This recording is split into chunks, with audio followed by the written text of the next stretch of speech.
जय मसीह की प्रिय विश्वासी भाई एवं बहन, प्रभु यीशु का धन्यवाद हो एक और सुंदर समय के लिए, इस अवसर के लिए।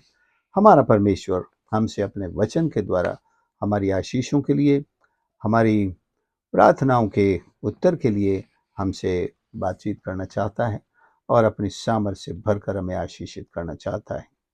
आइए आज का मनन हम लूका 23 और 31 पद से प्राप्त करते हैं, जहां लिखा है, जबकि लोग हरे पेड़ के साथ ऐसा करते हैं तो सूखे के साथ क्या कुछ न किया जाएगा। यहाँ पर प्रभु यीशु जिस वक्त अपना क्रूस लिए हुए गुलगुता की उस पहाड़ी की ओर चले जा रहे हैं और क्रूस के भार से गिरते पड़ते उठते और आगे बढ़ते चले जा रहे हैं, कुछ स्त्रियां यहाँ पर जमा हुई हैं जो प्रभु यीशु से प्यार करती थी। उनकी सेवकाई को उन्होंने न सिर्फ देखा था बल्कि सेवकाई से उन्होंने आशीष भी पाई थी। वे प्रभु यीशु की इस हालत पर विलाप कर रही हैं, रो रही हैं। प्रभु यीशु उनसे कहते हैं रुक करके कि मेरे लिए मत रो, अपने लिए और अपने बालकों के लिए रो, क्योंकि वे दिन आते हैं कि जब लोग कहेंगे पहाड़ों से हम पर गिर पड़ो और टीलों से कि हमें ढांप लो। लोग अगर हरे पेड़ के साथ ऐसा कर सकते हैं तो सूखे के साथ तो क्या किया जाएगा। यहां पर हरा पेड़ प्रभु यीशु किसे कह रहे हैं? स्वयं को कह रहे हैं। हरे पेड़ की क्या विशेषता होती है? वो हरा होता है, वो फलों से लदा होता है। प्रभु यीशु ठीक इसी प्रकार एक हरे पेड़ के समान थे। वो निर्दोष थे, पवित्र थे, वो दूसरों के लिए फल देने वाले पेड़ थे। उन्होंने दूसरों पर दया की, दूसरों को चंगा किया, उन्हें जीवन दिया, उन्हें पापों से छुटकारा दिया, परमेश्वर के राज्य में प्रवेश होने का अधिकार दिया, सौभाग्य दिया। अगर इतने अच्छे ऐसे सद्गुणी इंसान को उन्होंने बड़ी क्रूरता के साथ क्रूस पर चढ़ने के लिए पकड़ लिया और क्रूस की सजा ऐलान करवा दी और सजा दिलाने के लिए जानवरों की तरह हंटरों से मारते हुए लेकर जा रहे हैं, अगर इतने भले व्यक्ति के साथ इतना बुरा हो सकता है तो उन्होंने कहा फिर सूखे पेड़ के साथ क्या होगा। सूखे पेड़ का क्या मतलब है? यहाँ ये वे लोग हैं जिनकी जिंदगियां सूखी पड़ी हैं, ईश्वर का वचन नहीं है, कोई हरियाली नहीं है, कोई फल नहीं, कोई छाया नहीं उनके नीचे, पक्षी भी नहीं बैठते, कोई बटोही भी नहीं बैठता। किस काम आता है सूखा पेड़? काट करके लकड़ियां जलाने के काम आता है। इसलिए अगर ये इंसान जिनकी जिंदगियां पापों से दबी भरी हुई हैं, परमेश्वर से दूर हैं, परमेश्वर से नफरत करते हैं, इनके फल इनकी बुराइयां हैं, हर तरह की बुराइयां इनके जीवनों में, कितने भी ये सांसारिकता से लदे हुए क्यों ना दिखाई दें, ये सूखे पेड़ हैं। आपको याद है एक हरा पेड़, पिछले ही हफ्ते की बात है जब यीशु विजय जुलूस में होकर आ रहे थे, एक हरे पेड़ को देखकर उसके पास गए। दूसरे दिन की बात कि उन्हें खाने को कुछ मिल जाए, क्योंकि प्रभु को भूख लगी थी।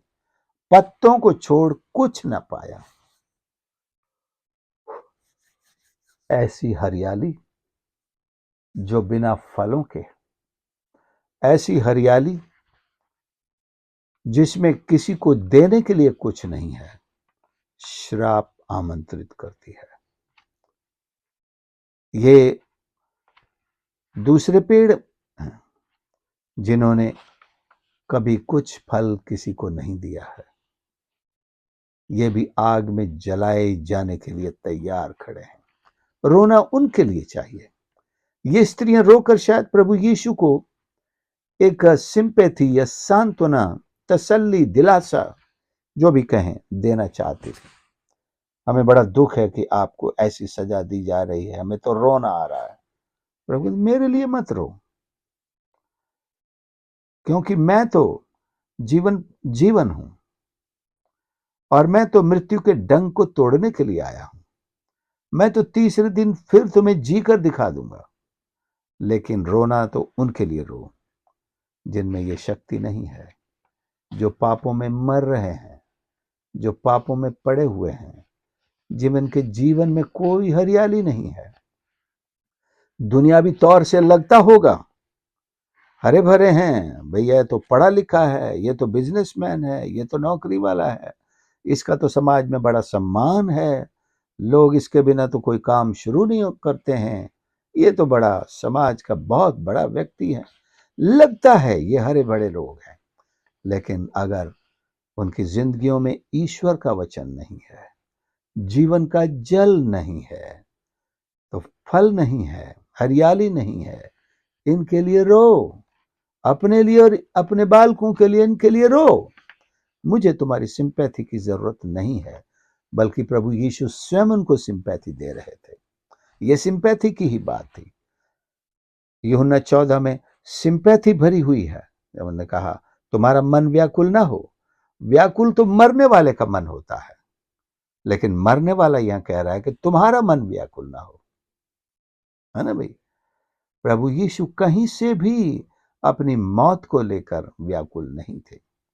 हालांकि हम पढ़ते हैं गतसमनी वाटिका में उनका मन व्याकुल हुआ, वो भी इसलिए कि वो शरीर में भी देहधारी होकर आए थे। शरीर उस आने वाली पीड़ा को देख करके ये मैं सोचता हूं और बड़ा व्याकुल था। लेकिन ईश्वर के पुत्र होने के नाते, परमेश्वर के पुत्र होने के नाते प्रभु यीशु व्याकुल नहीं थे। वो बिल्कुल काम एंड कंपोज्ड थे। He had no fear in his heart. उनके डर के मारे वो पसीना लहू की बूंदे बनकर नहीं गिर रहा था। वो प्रार्थना में इतना संघर्ष कर रहे थे, याकूब के समान वो मलयुद्ध कर रहे थे। फिर भी प्रभु क्रूस लादे हुए भी सिंपैथी नहीं मांगते हैं, बल्कि उन्हें सिंपैथाइज कर रहे हैं, तुम्हारा मन व्याकुल ना हो। और प्रभु यीशु ने तो मृत्यु को हरा दिया है। उनको पता है वो उसके डंक को तोड़ने जा रहे हैं, लेकिन विलाप तो सूखे पेड़ के लिए है कि उसने ऐसे जीवन को ठुकरा दिया है, यीशु की क्षमा को ठुकरा दिया है, उसके अनुग्रह को ठुकरा दिया है, उसके स्वर्ग के राज्य को ठुकरा दिया है, अपने ही अनंत जीवन को लात मार दी है। विलाप तो उनके लिए होना है। सो प्रिय भाइयों, परमेश्वर हमारी मदद करे कि हम अपने जीवन को प्रभु यीशु की संगति से, उसके वचन से, उसकी उपस्थिति से हरा भरा करें और अपने जीवन को फलों से ला दें। और हमें किसी की ऐसी सिंपैथी की जरूरत नहीं है, बल्कि हम दुनिया को शांति देने वाले हैं। उसी 14 अध्याय में उसने कहा भी है, मैं अपनी शांति तुम्हें दिए जाता हूं। लोग मरने वाले को शांति की बातें करते हैं। भैया हिम्मत रखो यार, तसल्ली रखो भाई, थोड़ा और हिम्मत करो, सब ठीक हो जाएगा। लेकिन यहां उल्टा ये मरने वाला जो पीछे छूट रहे हैं, जीवित हैं, उनको तसल्ली दे रहा, मैं अपनी शांति तुम्हें दिए जाता हूं, जैसी संसार देता है वैसी नहीं। तुम परमेश्वर पर विश्वास रखो, मुझ पर भी विश्वास रखो। ये है सिंपैथी की बात, ये है तसल्ली की बात। ये नहीं जो विलाप कर रहे हैं यीशु के लिए, उससे यीशु को कोई फायदा नहीं होने वाला, बल्कि उसका दिल तोड़ रहे हैं। सो प्रियो, परमेश्वर चाहता है कि हम हरे पेड़ बने, क्योंकि सूखा पेड़ तो शीघ्र काट डाला जाएगा, आग में जलाया जाएगा, लोग उसे ईंधन बनाकर जलाएंगे, लेकिन हरा पेड़ के पास आकर फल खाएंगे। आपको पता है, जिस पेड़ में फल होते हैं, लोग डंडे भी उसी को मारते हैं फल तोड़ने के लिए। बच्चे पत्थर चलाते हैं, हमने खुद चलाए हैं। जब फल बहुत ऊपर होता है पेड़ में, तो हम पत्थर से निशाना लगा करके तोड़ा करते थे। कई बार पेड़ पे चढ़ करके कुछ नीचे जवान खड़े होते थे, उनके लिए पूरे पेड़ को हिला देते थे और पके हुए फल जाकर नीचे गिरते थे।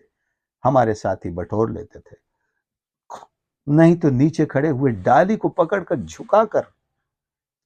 ऐसे सलूक एक ऐसे पेड़ के साथ जो हरा भरा है, जो फलों से लदा है, लोग ऐसा कर रहे हैं। इसलिए उसके बाद भी वो शिकायत नहीं करता है, वो चिल्लाता नहीं, वो विलाप नहीं करता, वो गाली नहीं देता, बल्कि उसके पास देने के लिए फल है तो फल ही देता है। लेकिन एक सूखा इंसान जो पाप में जीता है, अगर आपने उसको जरा सा हिला दिया, वो चाकू निकालेगा और आपकी छाती में सीधा उतारेगा। हम देख रहे हैं ऐसा माहौल, हम देखते हैं। उनके पास आपको आशीर्वाद देने के लिए कोई एक पहुंचे हुए सन्यासी को अगर तंग करेगा, वो उसे आशीर्वाद ही देगा, आशीर्वाद बच्चे जाओ खुश रहो। लेकिन जिसकी जिंदगी में कुछ नहीं है, अगर जरा सा भी उसको आपने कुछ कर दिया, कह दिया, वो श्राप देगा, क्योंकि इसके पास श्राप है, उसके पास आशीर्वाद है ही नहीं। आप उससे श्राप की आशा ना करें। इसलिए प्रियो, हमें हरे भरे पेड़ बनना है, मसीह के फलों से लदना है, आत्मा के फलों से लदना है, मसीह के दान का ऑपरेट करना, अपने ऑपरेशन करना, सब दानों से ऑपरेट होना है। ऐसा भी कह रहे हैं that our life must operate in the gifts of God, and all the fruit of the Spirit must operate in and through us. So if they do such a thing to a green tree, remember what will they do to the dry ones. We are not to become dry trees. We were once upon a time, but we believed in Jesus. We have become the green trees, full of fruit, full of blessings, full of life. And then we are rooted, grounded by the living waters. हम जीवन के जल के पास, सोतों के पास लगाए गए हैं। प्रभु आपको आशीष करे। प्यारे यीशु, हम धन्यवाद करते हैं आपके इस पवित्र वचन के लिए, जो हमें परमेश्वर आपके वचन को अपने हृदय में धारण करके आप पर विश्वास करने के लिए प्रेरित करता है, ताकि हम प्रभु वो हरे पेड़ बन जाएं जो फलों से लदा है, जिसका जीवन निर्दोष है, पवित्र है और दूसरों की आशीष के लिए है। आपका जीवन ऐसा ही था परमेश्वर। हमारी सहायता करके हम भी परमेश्वर ऐसे बन सकें। और उन लोगों के लिए जो अभी भी सूखे पेड़ बने हुए हैं, हम प्रार्थना करते हैं परमेश्वर, हम गिड़गिड़ाते हैं आपके सम्मुख परमेश्वर, कि उन पर दया करें, उनकी आंखें खोलें कि वे आपके जीवन को ग्रहण करें। हमारी सहायता कर, हमारी गवाहियां उनके सम्मुख पेश की जाएं, कि वे भी प्रभु आपके निकट आ सकें। हर एक सुनने वाले को आशीष कर। प्रार्थना प्रभु यीशु के नाम से मांगते हैं, आमीन। प्रभु आप सबको आशीष करे। आपने संदेश को सुना, जरूर दूसरों के साथ शेयर करें, और हमारे चैनल पर यदि आप नए हैं तो प्लीज इसे सब्सक्राइब करें, और हमारी सेवकाई के लिए अवश्य प्रार्थना करते रहें। God bless you.